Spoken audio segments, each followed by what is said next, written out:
Welcome, everyone. Today, we are going to talk about one of the most powerful, dangerous, and feared men in history, Genghis Khan.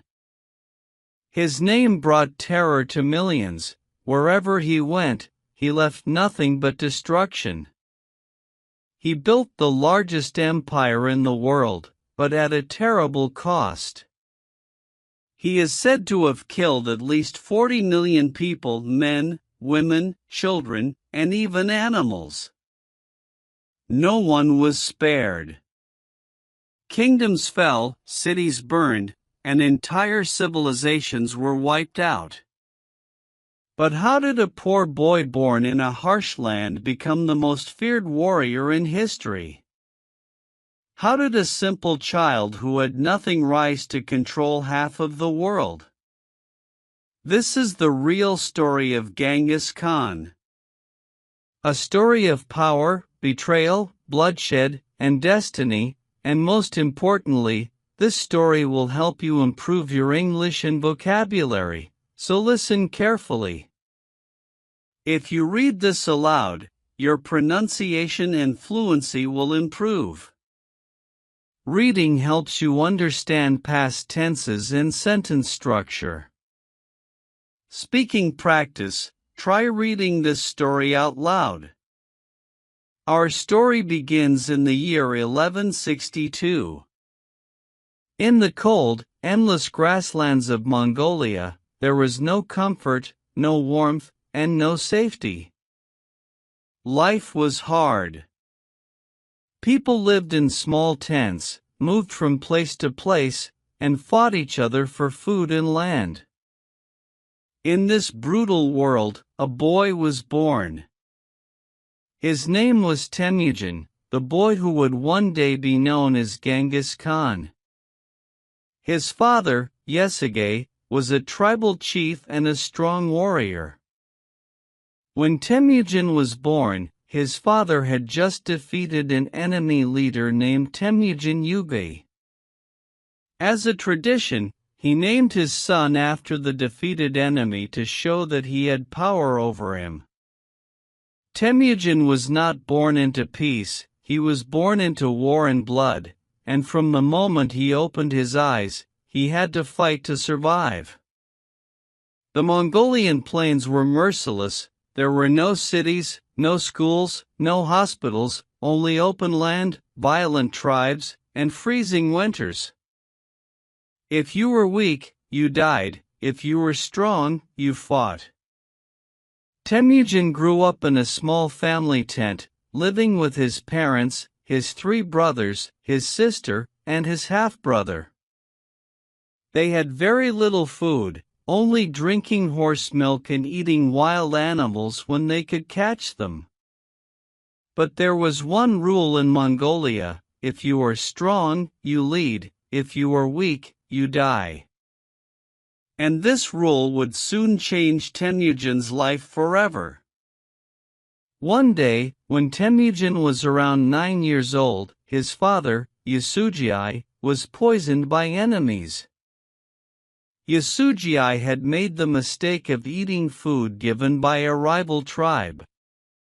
As soon as he ate, he fell to the ground, coughing blood, his body shaking. He knew he was dying. He looked at his son, Temujin, and said, "Son, you must be strong, you must never trust anyone. If you are weak, they will kill you." And with those last words, his father died. Temujin, his mother, and his siblings were now alone. They were abandoned by their own tribe. Their own people betrayed them. Temujin's mother, Holun, was a strong woman, but no one wanted to follow a widow and her small children. The tribe threw them out, leaving them to starve. Temujin, his brothers, and his mother were now beggars. They lived in the wild, eating rats, birds, and even insects to survive. The Mongolian winters were deadly. The cold was so intense that their fingers would turn blue and their lips would bleed, but Temujin never forgot his father's words, "You must be strong." And one day something happened that would change him forever. Temujin had an older half-brother named Bektor. As the eldest, Bektor thought he was in charge. He would steal food from the family, taking the best meat and leaving the rest to starve. Temujin hated him. One day, as Bektor once again took their food, Temujin's anger exploded. His eyes turned dark, and his heart became stone. He picked up a bow and arrow, aimed it at his brother, and shot him dead. His own blood spilled onto the ground, but Temujin felt no regret, no sadness. He looked at the lifeless body of his brother and said to himself, "If I want to survive, I must kill. If I want power, I must take it." That day, Temujin became a warrior.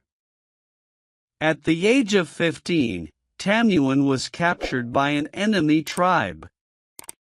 They tied him with wooden shackles and treated him like a slave, but Temujin was not an ordinary boy. He waited for the perfect moment. One night, when the guards were asleep, he saw an opening.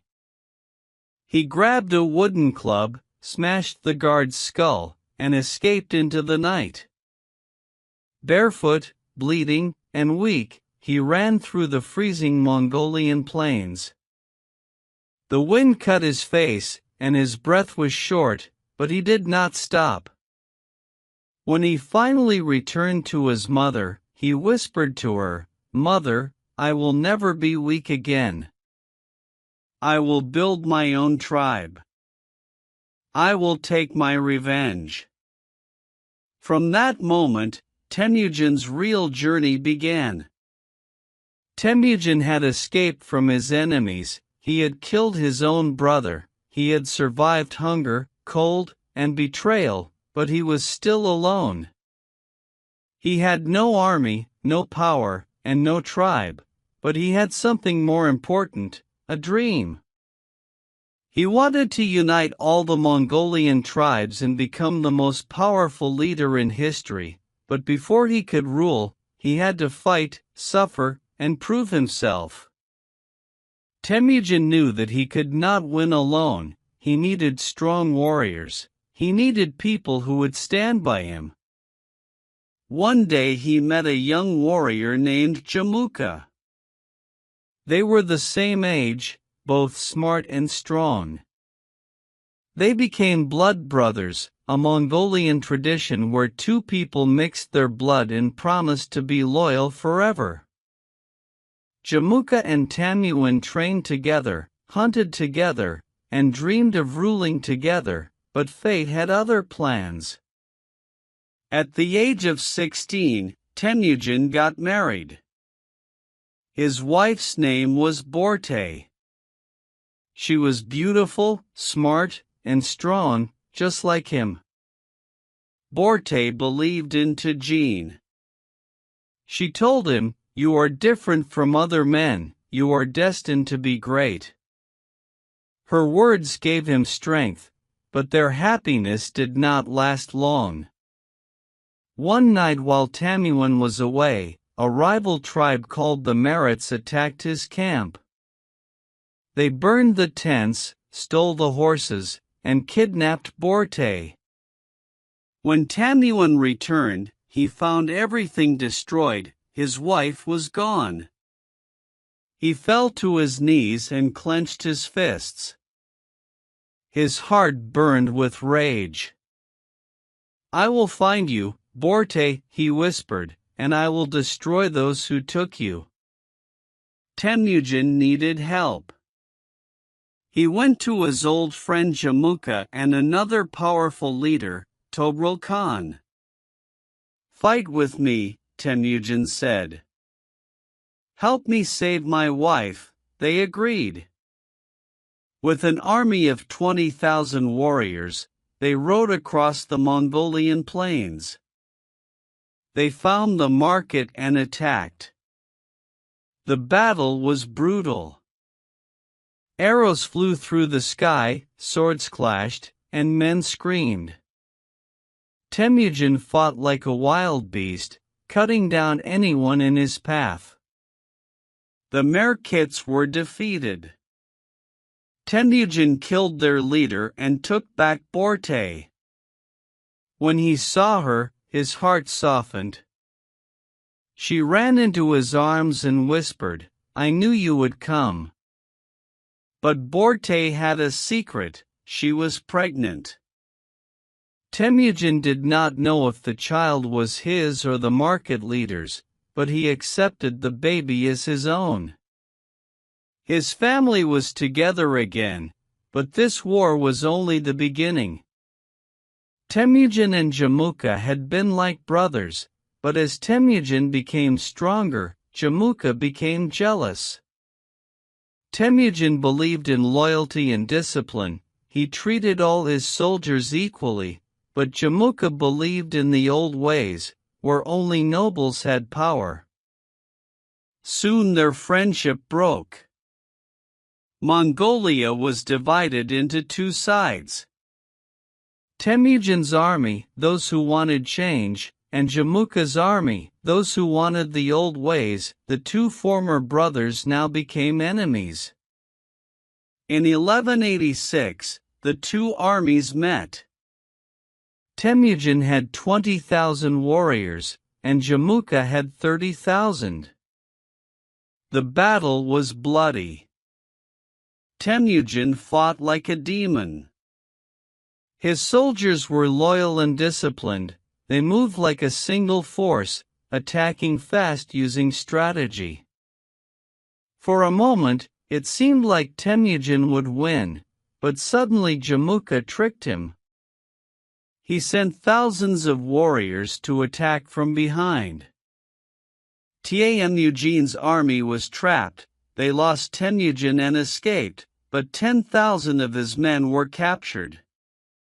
Jamuka did something horrific. He tortured them. He boiled his enemies alive, broke their bones, and beheaded them.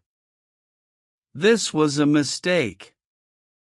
The Mongolian people saw Jamuka's cruelty and began to fear him. Many left his side and secretly joined Temujin. Temujin learned from his defeat. He swore, "I will never lose again," and this time he would return stronger. Temujin changed the way Mongolian warriors fought for loyalty over blood. Before, only nobles could be generals. Temujin changed this. He said, "It does not matter who your father is, if you are strong and loyal, you will lead." This made common warriors love him. Discipline and unity. Mongols used to fight in small groups. Temujin changed that. He organized his army in units of 10, 100, 1,000, and 10,000. They fought as one, speed and fear. Instead of fighting face-to-face, Temujin trained his men to use fast attacks, trickery, and terror. He turned his warriors into an unstoppable force, like a pack of wolves, and soon he would use them to take revenge. Years later, Temujin returned. This time he had an unstoppable army. Jamuka's army was not loyal. Many of them betrayed him and joined Temujin. Jamuka had no escape. His own men captured him and brought him to Temujin. Everyone expected Temujin to torture him just as Jamuka had tortured his men, but Temujin did something shocking. He looked at Jamuka and said, "You were once my brother. I will not make you suffer." Then he ordered a quick and painless death for Jamuka. The Mongolian tribes saw this mercy, and they respected him. For the first time, all of Mongolia began to unite under one leader, Temujin. In 1206, the Mongolian tribes gathered together. They chose Temujin as their great leader. They gave him a new name, Genghis Khan, which means universal ruler, but Genghis Khan did not want to rule just Mongolia. He looked beyond the horizon and whispered, "The world shall be mine," and with that, the greatest conquest in history began. Genghis Khan knew that the richest land near Mongolia was China. The Chinese kingdoms were powerful but divided into different dynasties. Xia Dynasty, Western China; Jin Dynasty, Northern China; Song Dynasty, Southern China. Genghis Khan decided to attack the Jin Dynasty first because they had insulted him before. When he was a young leader, he sent a message to the Jin emperor asking for trade, but the emperor replied, "You are just a barbarian, you are nothing compared to us."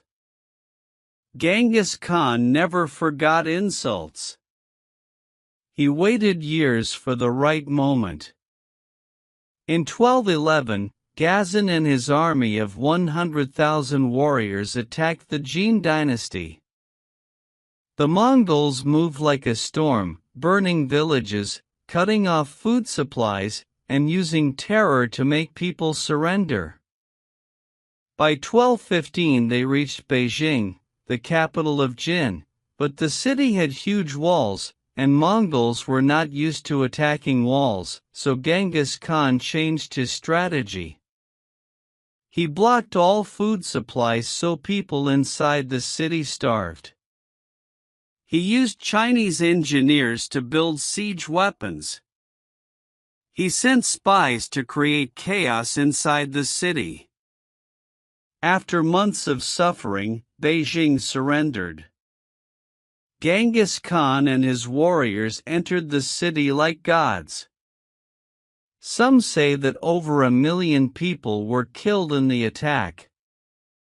The Mongols burned Beijing to the ground. This was Genghis Khan's message to the world: no one insults the Mongols and survives. After destroying the Jin dynasty, Genghis Khan wanted to expand westward. At that time, Khwarezmian Empire, modern Iran, Turkmenistan, and Uzbekistan, was one of the richest empires in the world. The Khwarezm Shah ruled over millions of people. Genghis Khan did not want war, he wanted trade. He sent 500 Mongolian merchants to the Khwarezm Shah with a message: "Let us be partners. Mongolia and Khwarezm will trade in peace." But the Shah made a terrible mistake. He killed all the merchants and sent their heads back to Genghis Khan. This was a declaration of war. Genghis Khan was furious. In 1219, he sent an army of 200,000 Mongols to destroy Khwarezm forever. The Mongols moved with lightning speed, using their famous horse archery and hit-and-run attacks. The Shah tried to fight back, but the Mongols were too fast, too disciplined, and too ruthless. The most powerful cities of Khwarezm, Samarkand, and Bokhara fell in days. Before burning Bokhara, Genghis Khan stood in front of the people and said, "I am the punishment of God. If you had not committed great sins, God would not have sent me upon you." Over 1.5 million people were slaughtered. The Mongols burned cities, poisoned wells, and killed every soldier. The Shah ran away like a coward, but Genghis Khan hunted him down with the fall of Khwarezm. The entire Middle East feared Genghis Khan. By 1223, Genghis Khan's empire stretched from China to Persia, but he wanted more. His army marched towards Russia and Eastern Europe, defeating the Russians, Hungarians, and Bulgarians. But in 1226, something happened that forced Genghis Khan to return home. A small kingdom in western China, the Xia dynasty, Tangut people, had betrayed Genghis Khan. They had promised to support him, but when he was busy fighting in the west, they stopped paying tribute. Genghis Khan was angry. Even though he was in his 60s, he personally led his army to attack the Tangut people. The Mongols destroyed their cities, burned their temples, and killed their royal family. By 1227, the Xi dynasty no longer existed. During the Tangut War, Genghis Khan fell off his horse and was badly injured. Some say he never fully recovered, others believe he was sick or poisoned.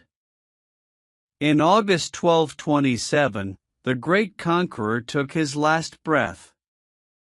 Before he died, he gave his final command: "Do not tell anyone about my death until we finish this war." Even in death, he was a warrior.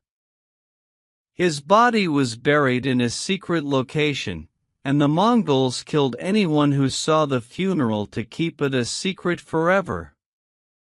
To this day, no one knows where Genghis Khan is buried because the Mongols kept it a secret. Some say they killed anyone who saw the grave, covered it with horses, or even changed a river's path to hide it. Many believe he is buried in a Mongolian mountain, but no one has ever found it. The mystery remains unsolved. Even though his grave is unknown, Mongolia honors him with a giant statue near Ulaanbaatar. It shows him riding a horse and is made of shining steel. It is the biggest horse-riding statue in the world.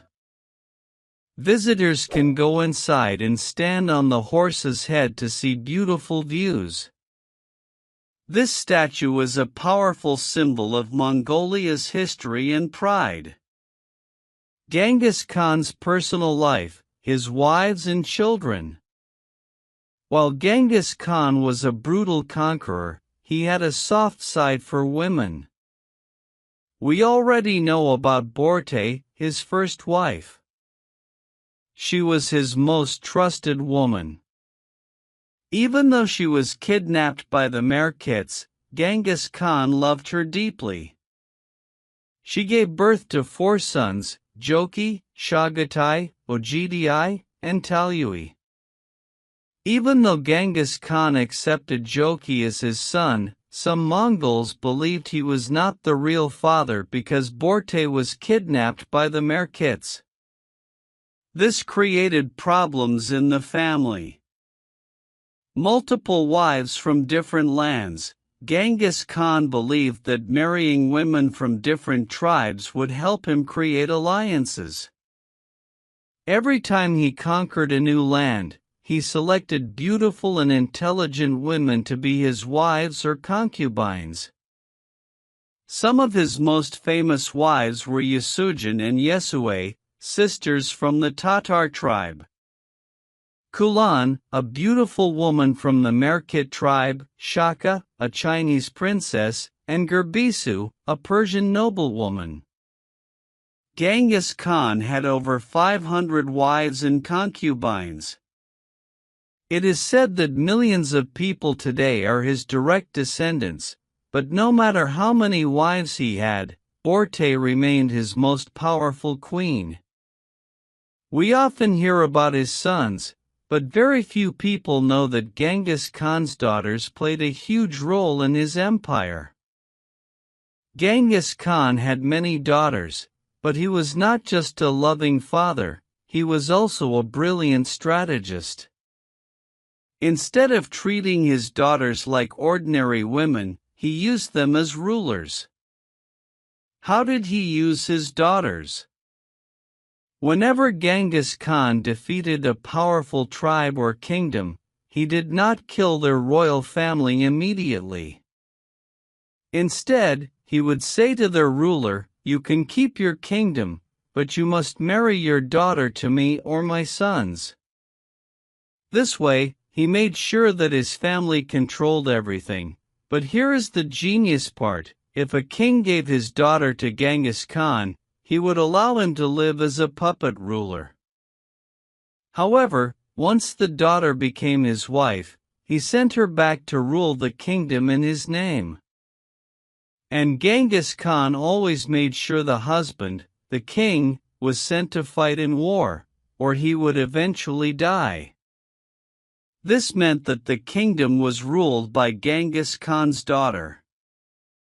The kingdom became a part of the Mongol Empire. No enemy kings were left to rebel against him. Famous daughters of Genghis Khan. 1. Alakai Beki. She ruled the Tangut people after Genghis Khan's conquest. She was loved by the people and even introduced new laws to help women. 2. Torjin Khatun. She was one of the most powerful women in Mongol history. After Genghis Khan's death, she controlled the empire while his son Ogdi was ruling. 3. Al-Altun. She was married to the ruler of the Uyghur people and later controlled the region under Mongol rule. 4. Sorgatani Beki. She did not rule directly, but she was the mother of Kublai Khan, who later became the emperor of China. His daughters were just as ruthless as their father. They ruled with iron fists and made sure no rebellion could rise against the Mongols. It is believed that Genghis Khan fathered hundreds of children. Today, 1 in 200 men in the world carries his DNA. Even though Genghis Khan died in 1227, his empire did not stop growing. Under his sons and grandsons, the Mongols conquered more land than ever before.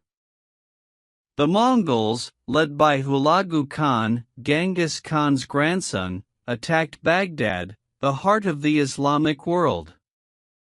They destroyed the city, completely killing the last Abbasid caliph.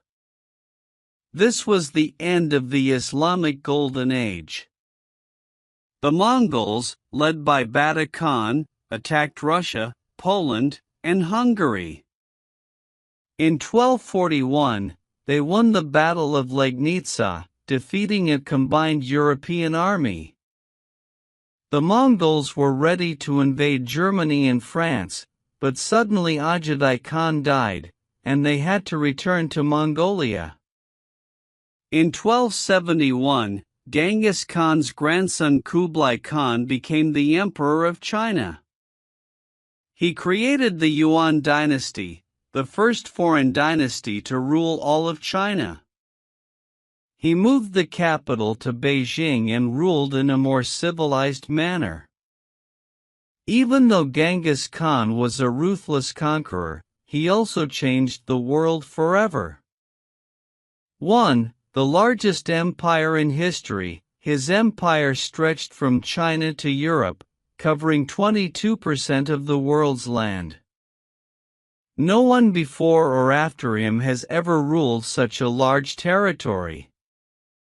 2. The Silk Road and global trade. He reopened the Silk Road, making trade between China, the Middle East, and Europe easier. Because of Mongol rule, Marco Polo and other Europeans could travel to China. 3. Religious tolerance. Genghis Khan allowed all religions to exist. He protected Buddhists, Muslims, and Christians in his empire. Unlike other rulers, he did not force people to change their beliefs. For a new system of laws, he created the Yasa Code, which was a strict law system. His laws were fair but brutal, ensuring order in his massive empire. Genghis Khan started as a poor boy with nothing. He was betrayed, starved, and hunted. But he never gave up. He fought back, united the Mongols, and built the greatest empire in history. His empire changed the world forever, and even today millions of people are his descendants.